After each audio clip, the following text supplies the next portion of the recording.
अजीज दोस्तों, अस्सलाम वालेकुम, नमस्ते, सत श्री अकाल, जय जिनेंद्र, गुड आफ्टरनून। अजीज दोस्तों, न्यूजीलैंड ने हरा दिया है श्रीलंका को बहुत बड़े मार्जिन से, जिससे पाकिस्तान की सेमीफाइनल की रही सही उम्मीदें भी तोड़ गई हैं। अब हर पाकिस्तानी मैच के दौरान से लेकर मैच ख़त्म होने तक कैलकुलेशन में ही लगा रहा कि पाकिस्तान को क्या करना चाहिए। ये सिर्फ क्रिकेट में नहीं, पाकिस्तान की जनरली एज ए कंट्री यही सिचुएशन है। दुनिया भर से भीख मांगना और फिर कैलकुलेशन करना कि अब कितना चाहिए बैंकरप्सी से बचाने के लिए, इसी तरह एफएटीएफ से निकलने के लिए क्या चाहिए, ये पूरे पाकिस्तान का यही हाल है। और अभी भी उम्मीद लगा के बैठे हैं कि अगर हम इंग्लैंड को 50 रन पे आउट कर दें और 2 ओवर में 50 कर लें, या 100 रन पे आउट कर दें तो 3 ओवर में 100 कर लें, या इंग्लैंड को अगर हम 300 रन पे आउट करें, पाकिस्तान 300 रन बना ले और इंग्लैंड को 13 रन पे आउट कर दे, मतलब एक इम्पॉसिबल कैलकुलेशन पे अभी भी दुआओं पे इनको भरोसा है। दुआएं अगर काम करती तो इस वक्त America, Europe, Australia, China, India सब मुसलमान मुल्क होते। तो अजीज दोस्तों, ये इनकी हालत है, घटियापने पे आ गए हैं। ये हरीम शाह एक कॉल गर्ल है जो बड़े बड़े पॉलिटिशियंस के बिस्तर गर्म करती रही है। वो हर मामले में अपनी टांग अड़ाती है, और पाकिस्तान जैसे घटिया मुल्क में ऐसे ही घटिया लोगों के वो होते हैं। अब ये इसने के मैक्सवेल ने अच्छा सबक सिखाया नमक हराम अफगानियों को। अबे नमक हराम तुम लोग हो जो तुम लोगों ने अफगानिस्तान को बर्बाद किया है अपने डॉलरों के लिए। अपने मुल्क को देखो कि तुम लोगों के अपने मुल्क की हालत क्या है। एनीवे अजीज दोस्तों, एक और साहब पाकिस्तान के स्ट्रेटेजिक एसेट्स, पाकिस्तान आर्मी के क्रिएटेड टेररिस्ट अकरम खान, जो कि एक बहुत बड़ा रिक्रूटर था जिहादियों का, भारत और अफ़गानिस्तान के लिए जिहाद के लिए रिक्रूटमेंट करता था। अकरम खान लश्कर तैयबा का, वो भी अब जन्नत पहुंच गया है और हमास के टेररिस्टों के साथ वहाँ 72 हूरों का इंतज़ार कर रहा है। लेकिन आजकल इतने ज़्यादा लोग जन्नत में जा रहे हैं कि अब 72 हूरों की भी वहाँ पे शॉर्टेज हो गई है। अजीज़ दोस्तों, 6 पाकिस्तान के हाई रैंकिंग ऑफिशियल्स भी किडनैप हो गए हैं एक बहुत ही सिक्योर्ड बेस कैंप से। नामालूम अफराद, अननोन पर्सन्स, इस वक्त दहशत बने हुए हैं पाकिस्तान के सिक्योरिटी फोर्सेस के लिए और पाकिस्तान की टेररिस्टों के लिए। और पाकिस्तान में इस वक्त वैसे तो कोई भी महफूज नहीं था, सिर्फ टेररिस्ट महफूज थे। अब वो भी नहीं है। आर्मी महफूज थी, वो भी नहीं है। जैसे कि आर्मी का कर्नल, लेफ्टिनेंट कर्नल मारा गया, और इस तरह कई लोग आर्मी के कुत्ते की मौत मारे जा रहे हैं। डेरा इस्माइल खान इस वक्त गढ़ बना हुआ है इन अटैकों का। अभी 4 हमले हो चुके हैं। अब डेरा इस्माइल खान में हज ऑयल एंड गैस कंपनी के ऊपर भी अटैक किया है, और पाकिस्तान की आईएसआई हैरान है कि हम ऐसा क्या करें कि हम इन चीज़ों को रोक सकें।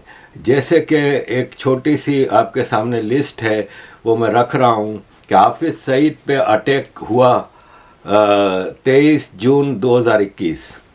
2 बॉडीगार्ड ज़ख्मी हुए जिसमें से एक मर गया। इसके बाद से लगातार अटैक हो रहे हैं। मार्च 2022 में ज़हूर मिस्त्री कनाडा में, रुपदमन सिंह वो मारा गया जो कि एयर इंडिया की बॉम्बिंग 1985 में इम्प्लिकेटेड था। मोहम्मद लाल आईएसआई का ऑपरेटिव नेपाल में मारा गया सितंबर 2022। हरविंदर सिंह सांधू खालिस्तानी टेररिस्ट मोहाली के ऊपर, मोहाली में पुलिस हेडक्वार्टर के ऊपर अटैक में इम्प्लिकेटेड था। लाहौर में ड्रग ओवरडोज से मारा गया नवंबर 2022। हैप्पी संघेरा खालिस्तानी टेररिस्ट मोहाली में जो अटैक में इन्वॉल्व था, उसको इटली में किसी ने मार दिया। Naveed Sadiq ISI Multan division director Khanewal में जनवरी 2023 में मारा गया। बशीर अहमद पीर हिजबुल मुजाहिद कमांडर रावलपिंडी में 2023 में मारा गया। खालिद रजा अल बदर कमांडर कराची में फरवरी 2023। इम्तियाज़ आलम हिजबुल मुजाहिद कमांडर रावलपिंडी में। इजाज़ अहमद आहंगर अफ़गानिस्तान में मारा गया फरवरी 2023। काफ़ी लंबी लिस्ट है। नूर शालाबार, परमजीत पंजवर, अवतार सिंह खंडा, हरदीप सिंह नजर, सरदार हुसैन आराई, रियाज सुखदुल, ज़ियाउर रहमान, मुफ्ती कैसर फारूक, मुल्ला बहादुर, शाहिद लतीफ़, और लेटेस्ट ये था। और अब अकरम खान मारा गया। अजीज़ दोस्तों, कितनी मेहनत से बेचारे पाकिस्तान की आर्मी ये टेररिस्ट तैयार करती है, इतना इन्वेस्टमेंट करती है। ये कौन है नामालूम अफराद जो इनको मार देते हैं।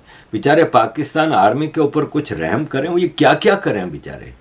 ये खेती बाड़ी करते हैं, ये बिजनेस करते हैं, ये एक्सटॉर्शन करते हैं, ये मार्केटों से भत्ता उठाते हैं, ये स्मगलिंग करते हैं, ये फौजी फाउंडेशन वगैरह के बड़े बड़े बिजनेस एम्पायर चलाते हैं, ये अफ़गानिस्तान और इंडिया में प्रॉक्सी वॉर्स चलाते हैं। ये क्या क्या करें आप। इनको क्यों मजबूर कर रहे हैं कि अपनी ओरिजिनल ड्यूटी सिर्फ नहीं कर रहे हैं ना भाई। तो इतना सारा काम तो कर रहे हैं, अब ओरिजिनल ड्यूटी नहीं कर पा रहे भाई। ओरिजिनल ड्यूटी ये है कि सिक्योरिटी प्रोवाइड करें, जिसके लिए उनको सिर्फ सैलरी नहीं मिलती। कहते हैं ना कि छोटी सी सैलरी के लिए पाकिस्तान की बहादुर फौज अपनी जानों के नजराने पेश करती है। जरा सुनिए। मेजर से लेकर ना जर्नैल तक 15 साल की सर्विस होती है मेजर की आपकी 500। एक उसको प्लॉट मिलता है रेजिडेंशियल डीएचए के अंदर।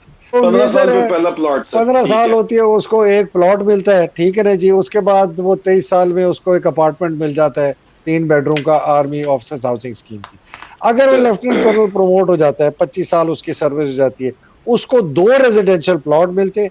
और अगर उसने बहुत ज्यादा चुके हो या उसकी कोई खास सी मेरिट हो तो उसको कुछ एग्रीकल्चरल लैंड भी देते हैं, ज़रूरी जमीन भी देते हैं कि जी वो काश्त करे, ठीक है जी।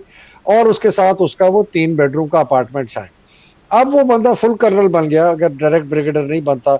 26-27 साल उसकी सर्विस हो जाती है। अब उसके पास 3 रेजिडेंशियल प्लॉट हो जाती हैं डीएचए के। और उसी तरीके से अगर उसने बहुत मालशियां की हो और या कोई अच्छा भी काम किया हो, ये भी हो सकता है, फिर भी उसको ना ज़रूरी जमीन मिल जाती है। अगर वो डायरेक्ट ब्रिगेडियर हो जाए या कर्नल से ब्रिगेडियर हो जाए ना, उसके बाद 3 प्लॉट आ जाते हैं। और 3 प्लॉट के अंदर 2 जो है ना जनाब वो डीएचए के रेजिडेंशियल होते हैं, एक उसके अंदर कमर्शियल प्लॉट होता है। पर उसका जो घर है वो 3 बेडरूम अपार्टमेंट के बजाय अब सेमी डिटैच 4 बेडरूम का घर बन जाता है। जो है ना जी, मैं आपको बताऊं, सारे प्लॉट मुफ्त हैं। अभी ये बंदा जी जनाब जो है ना, ये बन गया मेजर जनरल। अब मेजर जनरल के पास 6 प्लॉट हो जाते हैं जी। उसके पास 3 रेजिडेंशियल डीएचए के प्लॉट हो जाते हैं, 2 कमर्शियल हो जाते हैं और एक इसको क्यूएमजी का भी प्लॉट मिलता है, साथ इसको ज़रूरी जमीन मिलती है। अब ये देखिए 6 प्लॉट और 7 ज़रूरी जमीन। और अब लेफ्टिनेंट जनरल बनता है ना, उधर जाके लोग कहते हैं जी खूह खाता है। मतलब हमें पता ही नहीं है कि ये कहते हैं, वो कहते हैं जी 6-7 रेजिडेंशियल प्लॉट से लेकर 12-13-14 रेजिडेंशियल प्लॉट तक बने। वो कैसे बनते हैं? अगर आप कोर कमांडर हैं, वहां का जो डीएचए है वहां से आपको एक मिनिमम एक वरना 2 प्लॉट मिलते हैं। अगर आप एजी हैं, आपको हर डीएचए में, जितने पाकिस्तान में डीएचए, हर डीएचए का आपको प्लॉट मिलेगा। फिर क्यूएमजी जो क्वार्टर मास्टर जनरल है, जो आसिम खुद पहले था, उनके पास बेहतर। अजीज दोस्तों, पाकिस्तान अफगानिस्तान के रेफ्यूजीज को निकाल रहा है, उसको एक आड़ बना रहा है। एक्चुअली पाकिस्तान की एक डिसअपॉइंटमेंट है तालिबान गवर्नमेंट से कि उसने पाकिस्तान की आईएसआई की उस वक्त की कमान, जो कि जनरल फैज़ हमीद की थी, उस वक्त का आर्मी चीफ जनरल बाजवा था और उस वक्त का पाकिस्तान का पॉलिटिकल लीडर इमरान खान था। वो तालिबान को लेके तो आए, लेकिन उनको उस वक्त पता नहीं था कि अमेरिका का तालिबान से क्या एग्रीमेंट हुआ है। और फिर जब अमेरिका ने बाजवा को बुला के टाइट किया तो बाजवा तो पीछे हट गया। फैज़ हमीद लगा हुआ था अफ़गानिस्तान में, ख़ास तौर पे इंटीरियर मिनिस्टर हक्कानी जो कि ISI का रिक्रूटेड था, वो होम मिनिस्टर बना था, कि पाकिस्तान की जो टेररिज्म की पॉलिसीज़ हैं, ख़ास तौर पे ग्लोबल जिहाद और स्पेशली इंडिया में टेररिज्म फैलाने के लिए अफ़गानिस्तान के तालिबान अब आगे बढ़ें कि अब तो अफ़गानिस्तान इनके हवाले हो गया, अब ये फारिग हैं तो ये करें। वो हिस्सा नहीं बने तालिबान। लेकिन उससे बड़ा एक डिसअपॉइंटमेंट हुआ, वो ये हुआ कि आपको याद होगा कि 79 से पहले आपने कभी एक ड्रग्स होती थी हीरोइन, आपने कभी नहीं सुनी होगी। बाद में तो नशे कितने आए, पता नहीं क्या क्या नाम भी मुझे नहीं पता। हम उस वक्त चरस एक सुनते थे, गांजा बहुत हुआ तो सुन लिया। ये सब हीरोइन और ये सब ISI की प्रोडक्ट थी जो वो अफ़गानिस्तान में उगाते थे, पाकिस्तान के फाटा में। पख्तून पाकिस्तान की आर्मी के एजेंट बने हुए थे पूरी अफ़गान वार के दौरान। ये नासमझी में पाकिस्तान आर्मी की डिज़ाइंस का हिस्सा बने हुए थे। ये जिहादी भी प्रोवाइड करते थे और टोटल ड्रग्स प्रोडक्शन ये लोग करते थे पाकिस्तान आर्मी की लीडरशिप में, और फिर इसको पूरी दुनिया में स्मगलिंग करते थे और बिलियंस ऑफ डॉलर कमाते थे। कई अमेरिकन रिपोर्ट्स, कई दुनिया भर की रिपोर्ट्स आपको मिल जाएंगी गूगल पे, जिसमें बताया गया है कि ये जो ड्रग्स की प्रोडक्शन और स्मगलिंग है, ये ISI का टेररिज्म बिजनेस चलाने के लिए रूट कॉज है। यानी इसमें से सारा पैसा आता है उनके पास, जो पूरी दुनिया में टेररिज्म को फैलाने के लिए काम आता है। उसी से अल कायदा की फंडिंग होती थी, उसी से तालिबान की फंडिंग हुई, उसी से ISIS और पूरी दुनिया में, और ख़ास तौर पे भारत जो कि इनके लिए एक मंडी बना हुआ था टेररिज्म की। भारत में बिलियंस ऑफ डॉलर लगा के इन्होंने टेररिज्म और दूसरी चीज़ें, नफ़रत की जो एक डिविजन्स पैदा की रिलीजियस ग्राउंड पे, एथनिसिटी ग्राउंड पे, दलित और इन इश्यूज़ पे, लैंग्वेज की बुनियाद पे, ये सब ड्रग्स का बिजनेस था। यूनाइटेड नेशंस ने रिपोर्ट दी है कि तालिबान के टेक ओवर के बाद अफ़गानिस्तान में ओपियम की प्रोडक्शन 95% ख़त्म हो गई है, क्योंकि अब तालिबान ओपियम के ऊपर पाबंदी लगा दी है। Opium is the base for चरस और हीरोइन और इन ड्रग्स के लिए ओपियम सबसे बेसिक चीज़ होती है। वो अफ़गानिस्तान में तालिबान ने 95% प्रोडक्शन ख़त्म कर दी है।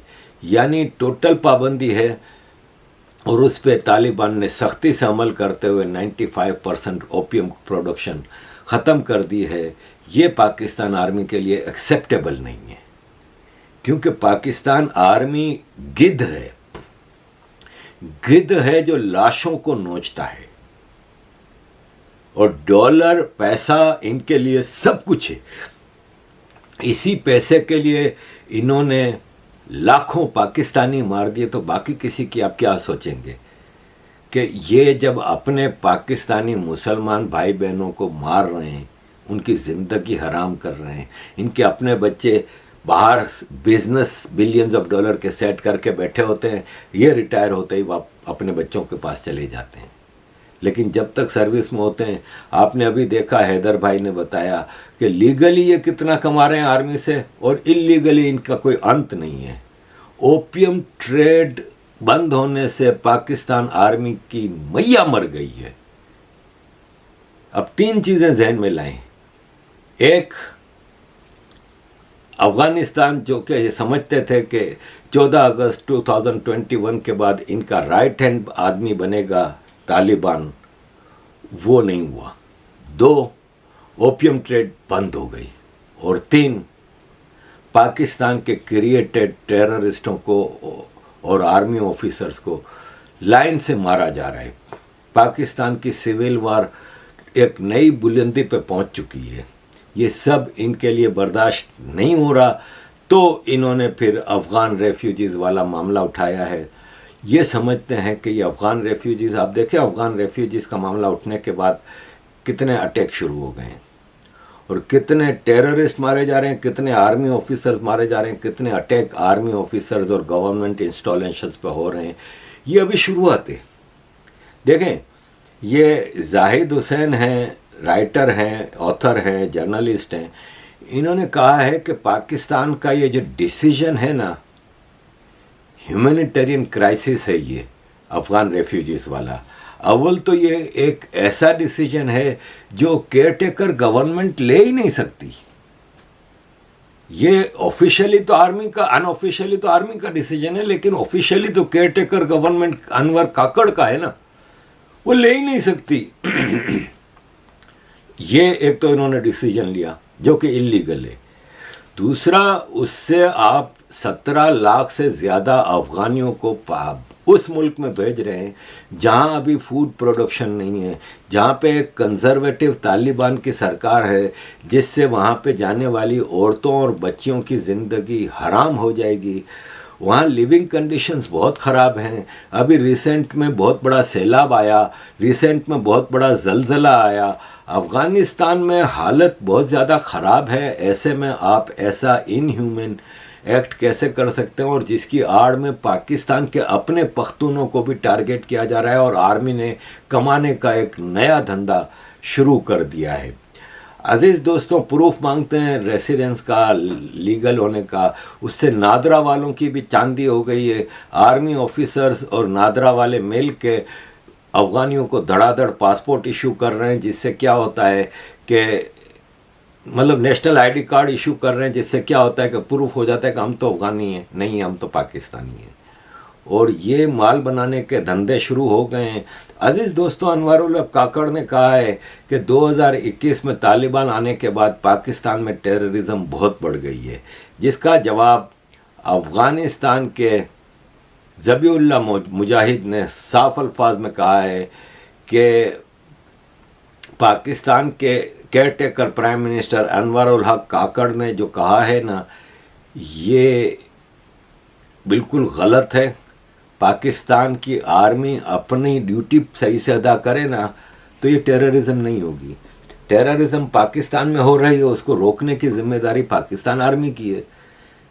अफ़गानिस्तान की ज़मीन किसी भी दूसरे मुल्क में टेररिज्म के लिए यूज़ नहीं हो रही, और पाकिस्तान की आर्मी अपने सिक्योरिटी देने के फेलियर को अफ़गानिस्तान के मत्थे ना लगाए। ये अफ़गानिस्तान का बिल्कुल भी इसमें कोई किरदार नहीं है। हमने अफ़गानिस्तान में ड्रग्स और हथियारों की स्मगलिंग को बिल्कुल रोक दिया है, और हमारी मर्ज़ी के बगैर अब यहाँ से कोई ऐसी चीज़ होती नहीं।